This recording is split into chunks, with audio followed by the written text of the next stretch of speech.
News টিভির খবরে আজকে থাকছে প্রতিবন্ধী তারা মিয়ার বিরুদ্ধে পুলিশের ওপর আক্রমণের অভিযোগ এনে ওসি আব্দুল কাশেম ক্লোজড। নুসরাত হত্যা মামলার অন্যতম আসামি মকসুদ ঢাকায় গ্রেপ্তার। থালাভর্তি ভাত খাওয়ায় অভ্যাস ত্যাগ করুন বললেন খাদ্যমন্ত্রী। ফেসবুকের কারণে ৯৫ বিবাহ বিচ্ছেদ হচ্ছে বললেন হানিফ। বিস্তারিত দেখতে খবরের শেষ পর্যন্ত আমাদের সাথেই থাকুন। প্রতিবন্ধী তারা মিয়ার বিরুদ্ধে পুলিশের উপর আক্রমণের অভিযোগ এনে ওসি আবুল হাশেম ক্লোজড।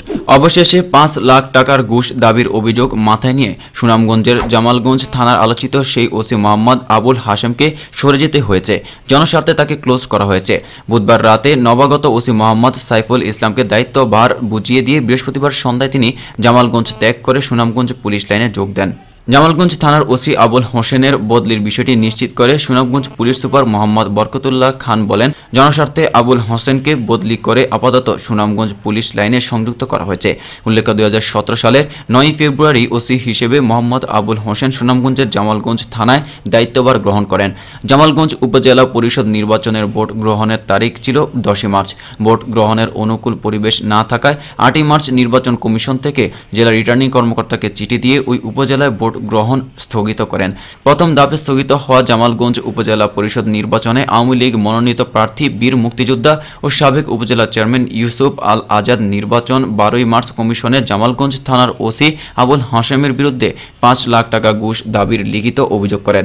অভিযোগের প্রেক্ষিতেই নির্বাচন কমিশনের নির্দেশে জেলা রিটার্নিং কর্মকর্তা অতিরিক্ত জেলার প্রশাসক তদন্ত করে পরবর্তীতে তদন্ত রিপোর্ট ইসিতে পাঠান। এর আগে একাদশ জাতীয় সংসদ নির্বাচনের প্রাক্কালে ২০১৮ সালের ২৮ ডিসেম্বর ষড়যন্ত্র ও হত্যার উদ্দেশ্যে রামদা, হকি স্টিক, লাঠিসোঁটা, বাঁশ, রড ও দেশীয় অস্ত্র দিয়ে আঘাত করার অভিযোগ এনে বিশেষ ক্ষমতা আইনের সুনামগঞ্জের জামালগঞ্জ থানার পুলিশ বাদী হয়ে একটি মামলা দায়ের করে। ওই মামলায় জামালগঞ্জ থানার ভীমখালী ইউনিয়নের মল্লিকপুর গ্রামের প্রতিবন্ধী তারা মিয়াসহ ৬০ থেকে ৭০ জনকে আসামি করা হয়। ওই মামলায় প্রতিবন্ধীকে আসামি করার পরই ওসি আবুল হাশেম উপজেলা জুড়েই কঠোর সমালোচনার মুখে পড়েন। গত ২২ জানুয়ারি ওই মামলার প্রতিবন্ধী তারা মিয়া জামিন নিতে হাইকোর্টে যান। পরবর্তী জামিন শুনানিতে অসুস্থ প্রতিবন্ধী তারা মিয়া ছবিসহ দেশের একটি শীর্ষ ইংরেজি দৈনিকের প্রকাশিত প্রতিবেদনে আদালতের সামনে তুলে ধরা হয়। প্রতিবন্ধী একজন মানুষ তারা মিয়া, ডান হাত একেবারেই নাড়াতে পারেন না তিনিই নাকি সুনামগঞ্জের জামালগঞ্জের নির্বাচনের ২ দিন আগে হকি স্টিক, রড নিয়ে পুলিশের ওপর হামলা চালিয়েছে। পুলিশের মামলায় সেই সুনামগঞ্জের জামালগঞ্জ থেকে ঢাকায় গিয়েছিলেন। হাইকোর্টে হাজির হয়ে জামিন প্রার্থনা করতে প্রতিবন্ধী তারা মিয়ার ছবিসহ প্রতিবেদন প্রকাশিত হলে সারা দেশেই একাদশ নির্বাচনকে ঘিরে পুলিশের গায়েবী মামলা নিয়ে ফের নানামুখী সমালোচনা শুরু হয়। ওই মামলায় একজন প্রতিবন্ধী মানুষকে আসামি করা ওসি আবুল হাশেম সারা দেশেই বিতর্কিত হন। একাদশ জাতীয় সংসদ নির্বাচনের পূর্বে নৌকায় প্রার্থীর সাথে মনোনয়ন জমা দেওয়ার বিষয়েও ওসি আবুল হাশেমের ছবিসহ বিভিন্ন পত্রিকার সংবাদ প্রকাশ ও সামাজিক যোগাযোগ মাধ্যমে বিষয়টি ভাইরাল হলে সেই সময়েও তিনি বেশ সমালোচিত হন। নুসরাত হত্যা মামলার অন্যতম আসামি মকসুদ ঢাকা গ্রেপ্তার হয়।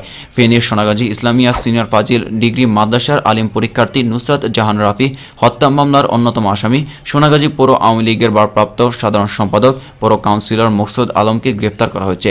ঢাকার একটি আবাসিক হোটেল থেকে তাকে গ্রেপ্তার করেছে পুলিশ ব্যুরো অব ইনভেস্টিগেশন। বৃহস্পতিবার রাত ১০টায় কাউন্সিলর মকসুদ আলমকে গ্রেপ্তার তথ্যটি আমাদেরকে নিশ্চিত করেছেন পিবিআই এর ফেনীর অতিরিক্ত পুলিশ সুপার মোহাম্মদ মনিরুজ্জামান। তিনি বলেন, এই বিষয়ে বিস্তারিত তথ্য গণমাধ্যমকে পরে জানানো হবে। নুসরাতের ভাই নোমানের করা মামলায় এজাহার নামীয় আসামি ছিলেন তিনি। ওই প্রধান আসামি অধ্যক্ষ সিরাজউদ্দৌলা ৭ দিনের রিমান্ডে আছেন।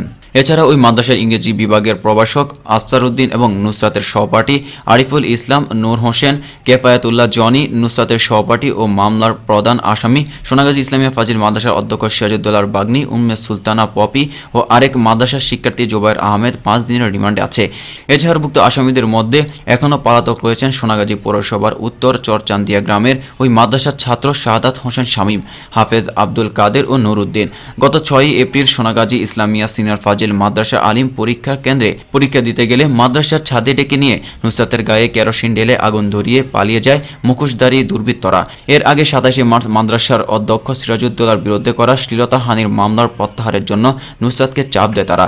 পরে আগুনের জ্বলছে যাওয়া নুসরাতকে প্রথমে স্থানীয় হাসপাতালে এবং পরে ঢাকা মেডিকেল হাসপাতালে ভর্তি করা হয়। বুধবার রাত 9:30টায় না ফেরার দেশে চলে যান ফেনী সোনাগাজী ইসলামিয়া সিনিয়র ফাজিল মাদ্রাসার ছাত্রী নুসরাত জাহান রাফি।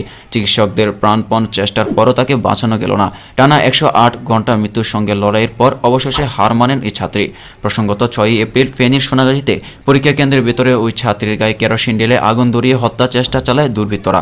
শনিবার সকালে সোনাগাজী পৌর এলাকার ইসলামিয়া সিনিয়র ফাজিল মাদ্রাসা কেন্দ্রে এই ঘটনা ঘটে।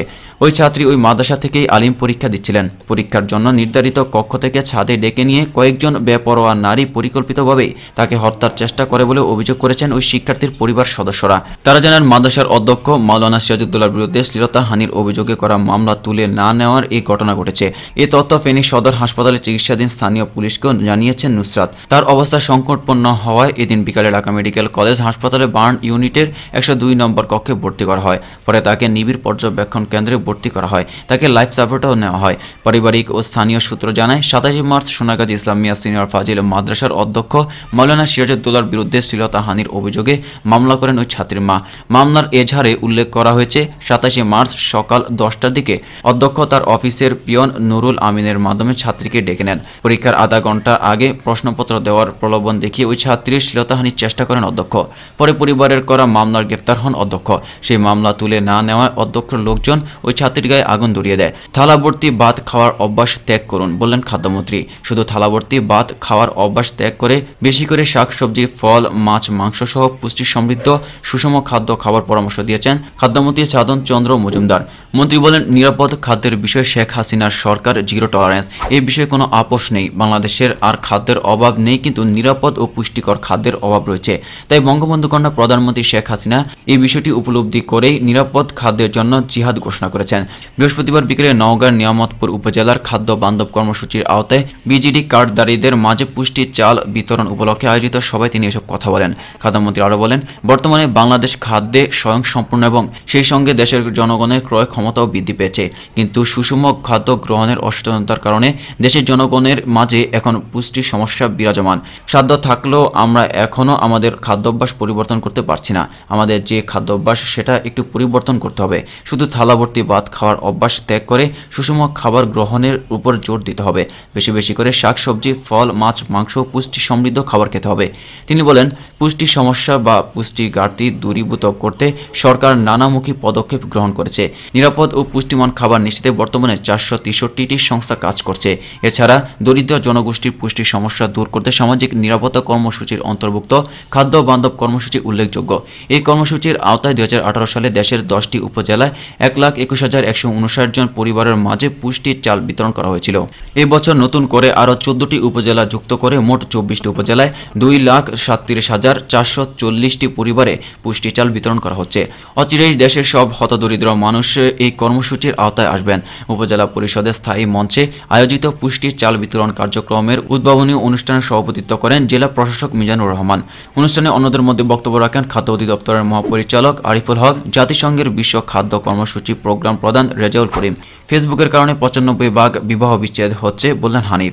আওয়ামী লীগের ভারপ্রাপ্ত সাধারণ সম্পাদক মাহবুবুল আলম হানিফ বলছেন, ফেসবুকের কারণে 95 বিবাহ বিচ্ছেদ হচ্ছে। বৃহস্পতিবার বিকেলে রাজধানীর আজিমপুরে 14 দল আয়োজিত মাদকমুক্ত সমাজ ও নিরাপদ সড়কের দাবিতে আয়োজিত অভিভাবক সমাবেশে তিনি এই কথা বলেন। হানিফ বলেন, শতকরা 95 বিবাহ বিচ্ছেদ ফেসবুকের কারণে হচ্ছে। ছেলেমেয়েরা পড়াশোনার মনোযোগ না দিয়ে ফেসবুকের দিকেই ঝুঁকে পড়ছে। অভিভাবকরা যারা এখানে আছেন, আপনারা ছেলেমেয়েদের স্মার্টফোন কিনে দেওয়ার আগে এই বিষয়গুলো চিন্তা করবেন। তিনি বলেন, তাছাড়া ফেসবুকে চ্যাটিংয়ের কারণে স্বামী স্ত্রী আর স্ত্রীর স্বামীকে সন্দেহ করছে। নিজেদের মধ্যে কলহ দিন দিন বাড়ছে। এক পরিবারে 5 জন সদস্য থাকলে পারিবারিক কথা আর হয় না। সেখানে দেখা যায় সবাই ফেসবুক নিয়ে বসে আছে। বছরের 30,000 বিবাহ বিচ্ছেদ হলে এর মধ্যে শতকরা 95 বিবাহ বিচ্ছেদ হচ্ছে এই ফেসবুকের কারণে।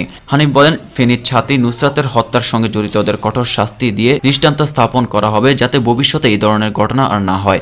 সড়ক দুর্ঘটনার প্রসঙ্গে তিনি বলেন, যিনি ড্রাইভিং লাইসেন্স দেন, রোড পারমিট দেন, সড়ক দুর্ঘটনার জন্য তারাও দায়ী। কারণ যে চালককে লাইসেন্স দেওয়া হয় তাদের অধিকাংশই অশিক্ষিত ও অর্ধশিক্ষিত, কোনো আইন জানে না, ন্যূনতম জ্ঞানও নেই।